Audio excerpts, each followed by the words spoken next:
ইরানে ইসরায়েল এবং যুক্তরাষ্ট্রের আগ্রাসন ৪ সপ্তাহে গড়িয়েছে। হামলা পাল্টা হামলায় লণ্ডভণ্ড মধ্যপ্রাচ্য। যুক্তরাষ্ট্র ও ইসরায়েলের ভান্ডারের সর্বাধুনিক অস্ত্র প্রযুক্তি কিছুই দমাতে পারছে না ইরানকে। টানা ২৫ দিন যুদ্ধ চালিয়ে একরকমের ক্লান্ত ট্রাম্প খুঁজছেন যুদ্ধবিরতির পথ, কিন্তু এখনও পর্যন্ত সম্মত হয়নি ইরান।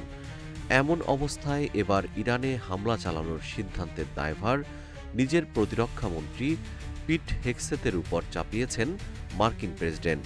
এনডিটিভি জানিয়েছে, ২৩ মার্চ এক গোলটেবিল বৈঠকে ট্রাম্প জানান, হেগসেতই তার প্রশাসনের প্রথম শীর্ষ কর্মকর্তা যিনি ইরানের বিরুদ্ধে সামরিক হামলার পক্ষে ছিলেন। ট্রাম্প বলেন, পিট, আমার মনে হয় আপনি প্রথম সোচ্চার হয়েছিলেন এবং বলেছিলেন চলুন এটা করি, কারণ আপনি তাদের পারমাণবিক অস্ত্র হাতে পেতে দিতে পারেন না।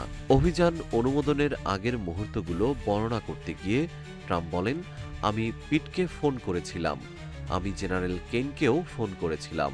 ইরানে হামলা চালানো হবে কিনা তা নিয়ে ট্রাম্প প্রশাসন দ্বিধাবিভক্ত ছিল। ট্রাম্প স্বীকার করেছেন, ভাইস প্রেসিডেন্ট জেডি ভ্যান্স এই অভিযানের ব্যাপারে খুব একটা উৎসাহী ছিলেন না।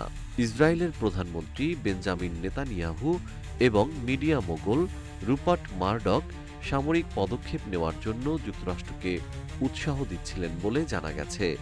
তবে কিছু উপদেষ্টা এই বিষয়ে সতর্ক থাকার পরামর্শ দিয়েছিলেন।